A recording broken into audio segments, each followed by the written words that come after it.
Welcome to the Veterinary Rehabilitation Podcast, where we aim to help fellow veterinary rehab therapists increase their knowledge and elevate their practice. I'm Megan Kelly. And I'm Anae Lloyd. Together, we bring you the latest insights, research, and information in the field of veterinary rehabilitation. This podcast is brought to you by Onlinepethealth, a leading continuing education membership for veterinary rehabilitation therapists. With Onlinepethealth, you will have access to a wide range of online resources to help you stay up to date with the latest techniques, advances, and trends in the industry. Our podcast features in-depth conversations with leading experts in veterinary rehabilitation. They share their own experiences and knowledge to help you improve your practice. Whether you're a seasoned pro or just starting out in the field, our goal is to provide you with the tools and the insights you need to succeed. So join us as we explore the exciting world of veterinary rehabilitation and help you take your practice to the next level. Hey vet rehabbers, today I'm chatting with Kara Amstutz from our friends at the Canine Rehabilitation Institute. And this is a revisit of one of our Facebook Live interviews we did together. Now, Kara is an accomplished veterinary rehab therapist. She has a proven track record of success in running a thriving veterinary rehab practice. Her exceptional skills in team management have contributed to the smooth and efficient operation of her practice and the businesses that she has. And today she shares with us the ins and outs of building a great team around you. If you're looking for some free CPD, we have a great opportunity for you. On the 10th and the 11th of November is the Vet Rehab Summit. This is our annual online veterinary rehabilitation conference. The theme this year is myofascial lines. So we do offer a free ticket to the summit. You get access to one of the lectures and also be able to network and check out all the exhibitors online. For more information, you can go to vetrehabsummit.com. Before we head over to the interview, a quick word from our sponsors. Paw Prosper believe true pet well-being demands a three-pronged approach: prevention, support, and rehabilitation. Their brands are trusted by veterinarians, universities, and rehab facilities alike. So whether you're looking to train, rehabilitate, or help your pet age gracefully, their brands like the Help 'em Up harness, Fit Paws, Muffin's Halo, and Response System offer effective, innovative, and proven solutions. You can learn more about how Paw Prosper can help pets age gracefully today at pawprosper.com. You can also see Paw Prosper and their brands at this year's Vet Rehab Summit on the 10th and the 11th of November. So over to my interview with Kara. Hey vet rehabbers, thank you so much for joining us. Hey Kara, thanks for joining us. Good morning. Thanks for having me. Awesome to have you online, Kara. Kara is from the Canine Rehab Institute, and today we're going to be chatting scheduling, delegating, and teamwork. So this is a topic which I think is so important. It's something that happens in the management side of practice, and we sometimes just wing it, right? So I'm really excited to hear about how Kara deals with this in her practice.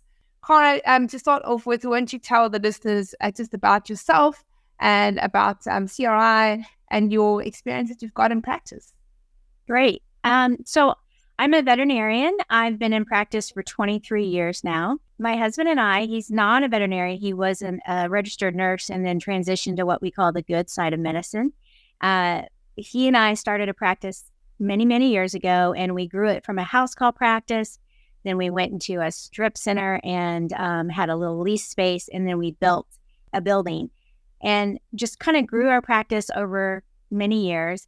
And then in 2019, we decided that we were ready for something new. We wanted to move beyond practice ownership. We weren't really sure what, but we were ready to sell the practice, which we did. We closed on February 29th of 2020, which was excellent timing for us because of everything that happened 10 days later. But we stayed on with the practice, and I still work there. I work more of it as a consultant at this point and do sports medicine and rehabilitation. And when we were thinking about what's our next phase in life, really what I wanted to focus on is what brought me joy. And for me, transitioning from a general practitioner to a rehabilitation therapist was such a huge life-changing event. I was really sad and unhappy with general practice. I had lost my passion for veterinary medicine. And when I found out about rehabilitation, it was such an amazing experience for me. It completely changed the trajectory of my whole career and life, honestly. And so when thinking about the second chapter of my career, I wanted to continue that legacy and bring joy and restore passion to veterinary practitioners, physical therapy practitioners, all of those people who just needed to respark their commitment to what they do every day.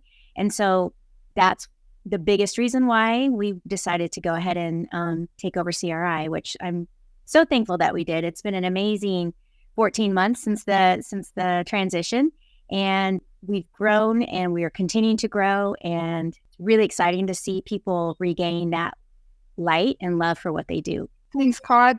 So today we're going to be chatting about scheduling, delegating, and teamwork. So Kara has lots of experience in practice, and I thought this is a topic that we could really dive into. So Kara, let's start off with, what are the challenges that you faced that make this topic so important for you?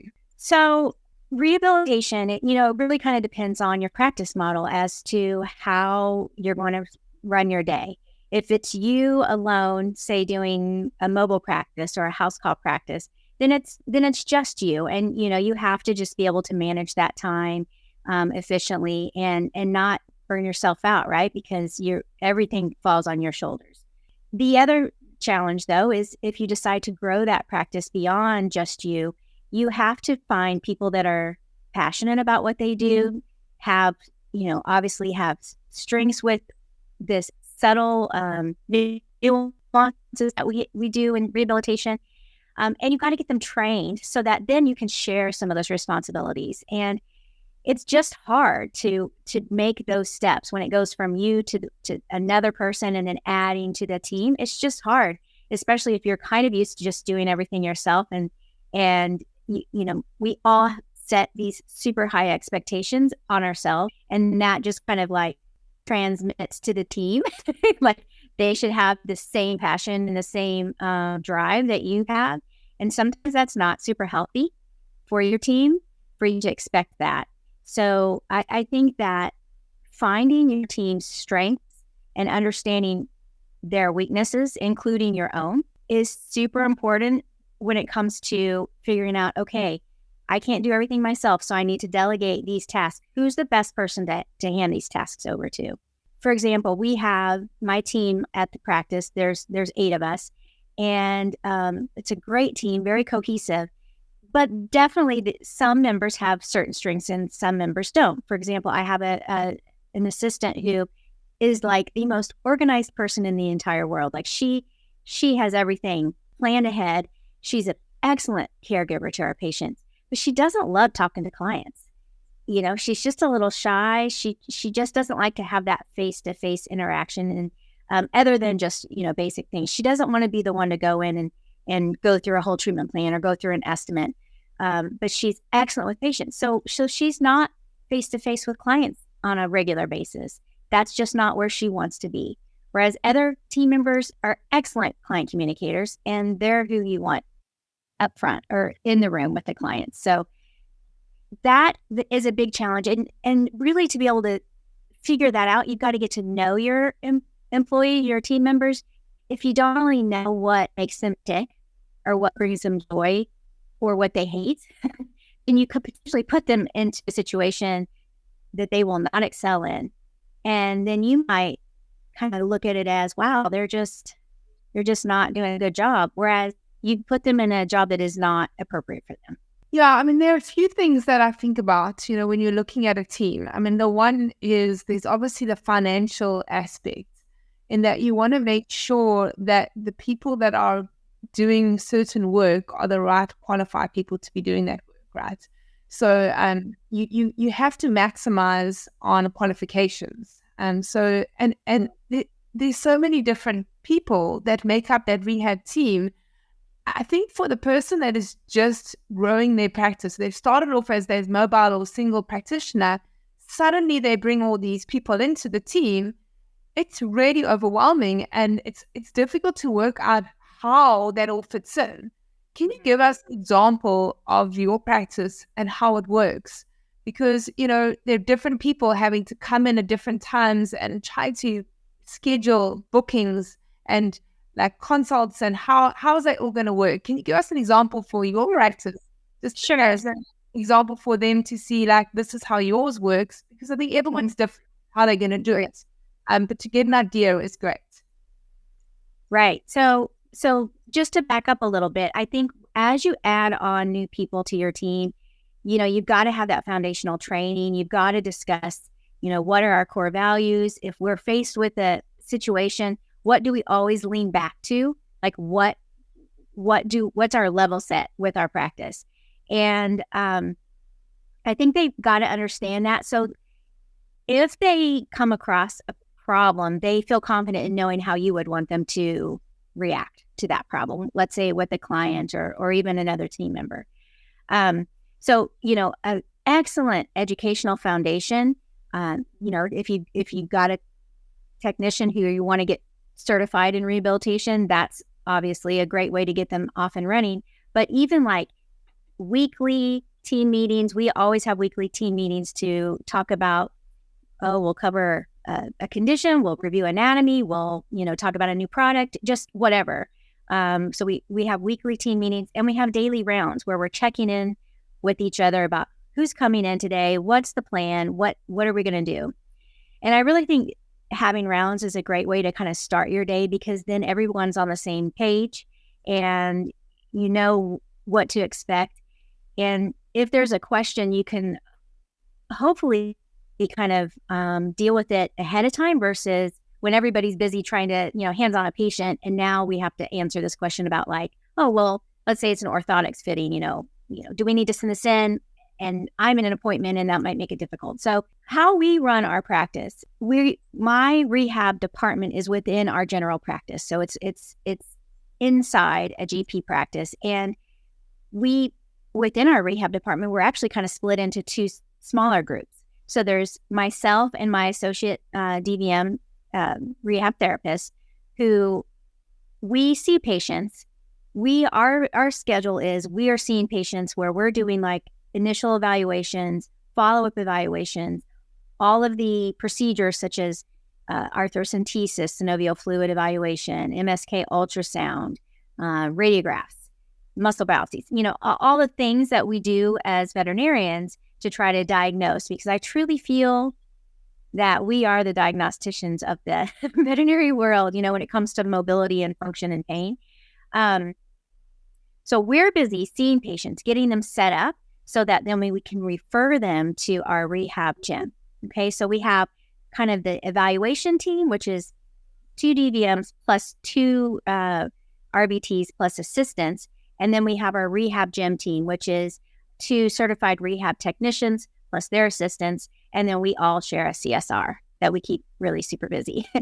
But this way, I'm able to see patients, and then my rehab gym is seeing patients. And anytime, the gym, if there's an issue with a patient, they can stop and come and grab me and say, hey, can you check this dog out? Because let's say last week it was placing 18% of its body weight on a pelvic limb, and now it's only placing 4%. There's been an obvious change since the last time they were in. Then they know to stop and come and get me. So we have like a very specific thing where once I evaluate the patient, I set up a rehabilitation plan. And, to do this well, it requires not only training, but excellent inter-office communication. So we have a rehabilitation plan form that I fill out for every patient. And then I pass that over to the rehab team. When the patient comes in that morning, they all get weighed. They are placed on the stance analyzer. My rehabilitation nurse will then do kind of a body scan, just looking for any like obvious changes. They're going to check the proprioception. And if there's any problem with that, if they've had any backward slide, they know to stop and grab either myself or my associate. So that's kind of how we run our, like if you were to look at our schedule, each DVM has their own column of patients. Each therapist, veterinary nurse has their own column of patients, but we're all available for each other throughout the day. So the vet techs, how many patients are they seeing per day? And how many are the vets seeing? So veterinarians, we're seeing probably with treatments, we're probably seeing 6 to 8 a day. That's with treatments. Our evaluations, we spend at least an hour to an hour and a half on our evals. And then, we'll schedule radiographs or sedated procedures or shockwave therapy or something like that kind of in the middle of our day, so that, we can see a few patients in the morning. The middle of our day is kind of our procedures time, and then send those patients home in the afternoon, but then see maybe a couple of follow-ups in the afternoon. So we'll see 6 to 8. The veterinary nurses will see 8 patients per day each. The way that we schedule their sessions is in the gym is each patient is scheduled for 45 minutes, and we schedule it on the hour and the half hour for each nurse. So one nurse has got a patient coming in at 8, and the next one has one coming in at 8:30. But they're scheduled for 45 minutes. And so they do their session, and then they have 15 minutes to kind of reset their minds, take a potty break, grab a drink. But also, if the client needs to schedule more appointments or get a medication refill or has any questions, there's that little buffer of time so that they can get those things done and be ready for their next patient. So now you've got so many different people that are all working together, right? So everyone is working together. How do you manage all those personalities that are in that team to keep that team happy?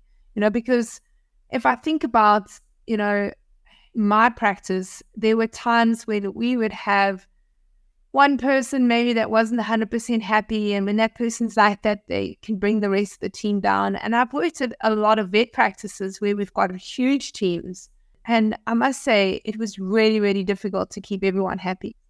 You guys have got a lot of people. How are you managing that, and what advice could you give to create a great environment for your vet rehab team? I'll be honest, there are days when it's not awesome.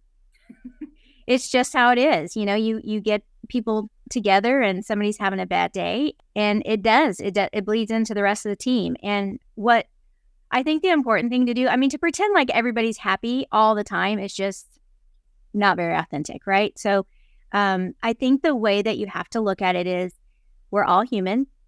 You're going to come in. Maybe you've had a sick kid all night with an earache and you didn't get any sleep, and now you're here to work and you're supposed to plaster a smile on your face, right? For the clients, make that happen. But behind the scenes, we just need to give each other a little grace and realize that, not every day is going to be fantastic. And I think what's really special about my team is we've all been working together so long. With COVID, I know so many practices have had huge turnover rates, right? And I feel like that's probably more in the GP side and maybe even some of these large veterinary hospitals. But for us, our rehab department, our rehab team, we have stayed steady and strong. And I think it's because, one, the job is amazing. Let's be honest. This is the most fabulous niche of all of veterinary medicine. But two, we are there for each other in on good days and bad days. And I think that's just the biggest thing is just trying to be supportive of each other, and really for me, if we've got an employee who is obviously not happy, and I know I've tried to find out what's going on. Is it something here, or is it something at home that's maybe affecting your job? If we really worked through all of those things and truly the employee just doesn't love what they do, then they need to go find something else. For me, I don't want someone to stay on my team because they feel obligated to or forced to. I want them there because this is what they can't see themselves doing anything else. And because that will show in the long run, that will show in their work. Yeah, I love that. So you're really just there to support them. And when you see someone who's unhappy, you're approaching them and trying to be supportive and trying to work out, what is it? Is it something here? Is it something at home? How can we help you? Yeah. So we chatted earlier before the live about toxic teams. Yeah. And, when you've got somebody in your team that is toxic and just making it dreadful for everybody else. And you had a story about that. So I'd love you to share that Yes. with us. And this kind of goes into the whole why rehab saved my life. I mean, literally saved me from walking away from veterinary medicine and really walking away from everything. I had reached a point in general practice that like I said earlier, I just wasn't happy. I just felt all the burdens on my shoulder, and it just wasn't what I wanted to do. I wasn't getting to spend the time with my clients and really connect with them and really feel like I could help them in all of the ways that I wanted to help them. And so I was unhappy with my career. We had grown our practice. We had built this beautiful big practice, but I was still the only practitioner there. And we had a fantastic team. And my husband convinced me to go to this practice management workshop that I absolutely did not want to go to. I did not want to spend my weekend talking about veterinary medicine, because I was honestly ready just to lock the door and walk away and like throw the key. And my husband said, "No, we can't do that. We just built this building. Now is not the time to walk away." And so he convinced me to go to this workshop. And the workshop was all about emotional IQ and a lot of what we're talking about, like building a team and supporting a team and toxic employees. And as we were going through the workshop, I realized I was the toxic employee in my practice. I was the problem child of my practice. And that was such a humbling experience and an eye-opening experience, because what I realized is I was an extreme micromanager. And, I didn't think anybody could do it as good as I could do. And nobody cared as much as I did. So, I didn't feel like I could trust anybody else, fully trust them. And because of that, they were all terrified to make decisions. And then I would get frustrated that they couldn't make a decision. So I set them up for failure. And it was my own fault. And I was so wrapped up in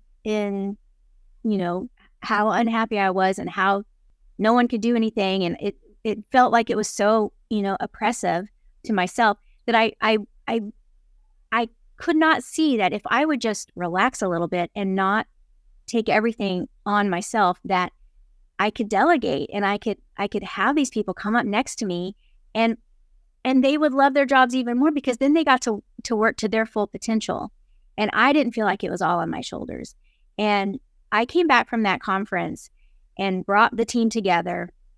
And I even put like a PowerPoint presentation about how awful I was and gave that to them. I was like, here's the guys, I realized that I'm the problem. And thank you for sticking with me through this terrible time. I couldn't believe that they stuck with us, Yeah. And so I cried. I was very humble, and I told them that I was sorry and that I was going to try better. And, do I still have moments where I catch myself micromanaging? Absolutely. But I think because they know my heart, they know that I'm not trying to be, mean to them at all. I'm just trying to make what we do have excellence. And, but it really did change the whole culture of our practice, making that first being open to make that realization about myself. And then secondly, going to my team humbly and apologizing and asking them to come up alongside me and build it even further. And the changes that I made after that is what allowed me to sell the practice. It's like what allowed us to grow the practice to the point that it was a practice that was appealing to sell. So if I hadn't have undergone that hurt and that, coming to my team and saying these things to them, we'd probably still be a one doctor practice that was struggling, or I might have just shut it down. I don't know. I don't know that I don't think I still would have been able to continue. So, things happen for a reason, and it turned out pretty well. Thank you for sharing that story with us. So I would love to know, what are the changes that you made in your practice after that? I think just more open and honest communication, and not acting like I had to be right about everything and know everything. And, if to the clients, I never acted, I never was like, oh, I know everything. But like to the team, I felt like I had to be this super strong person that just could handle everything and take care of everything. And for me to be able to tell my team, hey guys, maybe I don't have it all my stuff together and I might need your help. And so I think that was the biggest part. And then just we really upped our training with regards to like, okay, what are the things that I'm doing that you all can help me with? And I, it's been enough time that I can't remember all of the things, but like, just like going back in and talking to clients and making sure that the team felt really strong and confident about, taking over for me and finishing up a conversation, calling clients back. That was a big one because I felt like only I could be the one to call clients back with certain things. So, talking to them about what I want them to say, how to say it, not like here's a script, but like here's the big points that I want you to get across to the client. Things like that I didn't have to do. I stepped away completely from talking about any estimates. I stepped away because that's not one of my strengths. And some of my other, team members, they do fabulous at that. I just really what I did was I gave them very clear boundaries to work within and then just said, go. You make your decisions. You make the decisions. And, if it doesn't work out, as Ted Lasso says, big whoop. We tried something new. It didn't work out. Big whoop. As long as we can all be there to support each other, then I think that's really what makes a team viable and what keeps people around. Yeah, I love that. I think, allowing them to be able to make decisions and empowering them, because I think that's a lot where job satisfaction comes from. To have some power to be able to make changes and to make a decision and it works, or make a decision and it doesn't work, they learn from it, and yeah, I mean, I've been in a very similar situation, and I think it starts because when you're the only one doing it, you're so used to doing it your way, and then suddenly somebody else comes in and you're so scared they're not going to carry on exactly the way that you do. And one of the things that you said in the very beginning of our interview was how, when you have certain expectations for yourself and how you do things, and then you put those expectations onto somebody else, unknowing to them that's what you're expecting of them. And then when they don't do it, you're like so like disappointed in them, and you're like, and it's so obvious to you, but you haven't actually voiced that. You haven't given them clear instructions. You haven't created a system for them.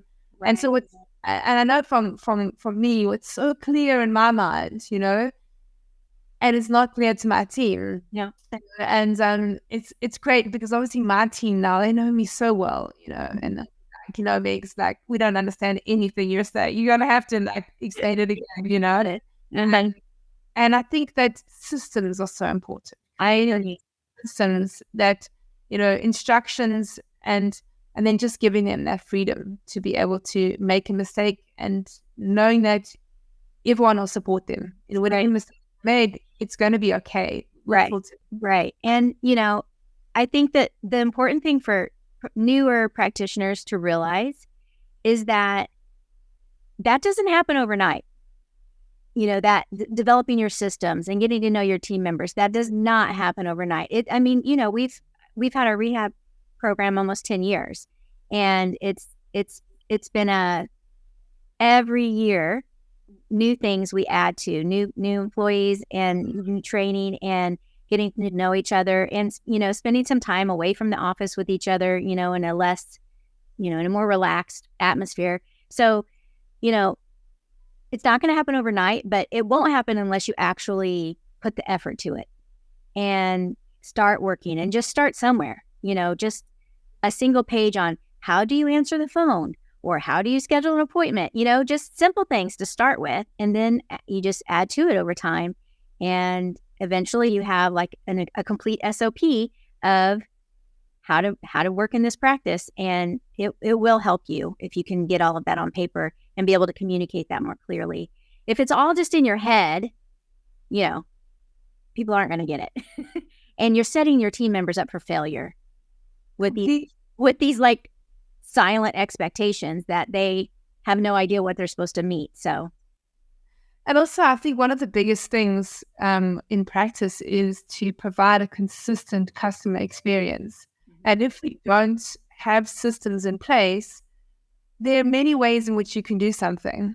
And so people will get different experiences, So some person might get the 5-star experience and the other person might get the 3-star experience. And when the person who's once had the 5-star gets the 3-star, they're disappointed because their expectations are that 5-star, way in which that happened. Yeah, the SOPs and the systems are important for helping the team members, but also for creating great customer experiences for your clients. Yes, I agree. That's the last thing you want is someone who's expecting 5-star and they get 3-star. The better way is not that you ever want to lead with a 3-star, but you always want to impress them, over impress them. And it's the little things. It's not necessarily something huge. It's just being consistent, following through with what you say you're going to do. That's huge. Taking the time to answer questions, just being there for your clients is so important. Kara, it's been so amazing chatting to you about this. I feel like we haven't even touched on any of the things that we were going to chat about. So I'd have to schedule a follow-up to this. Okay. Kara, thank you so much for time. It's so great chatting to you and look forward to the next one. Thank you, Meg. I appreciate it. Awesome, Kara. Have a great day. Cheers, everyone. If you enjoyed this podcast, please hit the subscribe button so you get notified every time I load a new podcast. I'm here every week talking to vet rehab therapists from all over the world about all things vet rehab. A big thanks to our sponsor, Paw Prosper. Their sponsorship allows us to be able to give this podcast to you for free. Please go and check them out. You can go to pawprosper.com. Don't forget to bookmark the next Vet Rehab Summit. It's on Friday the 10th and Saturday the 11th of November. Come and be a part of the world's largest online veterinary rehabilitation conference. It's created specifically for you, the vet rehabber community. Onlinepethealth members, you get VIP complimentary access to the Vet Rehab Summit. For more information and continued education for vet rehabbers, you can go to onlinepethealth.com.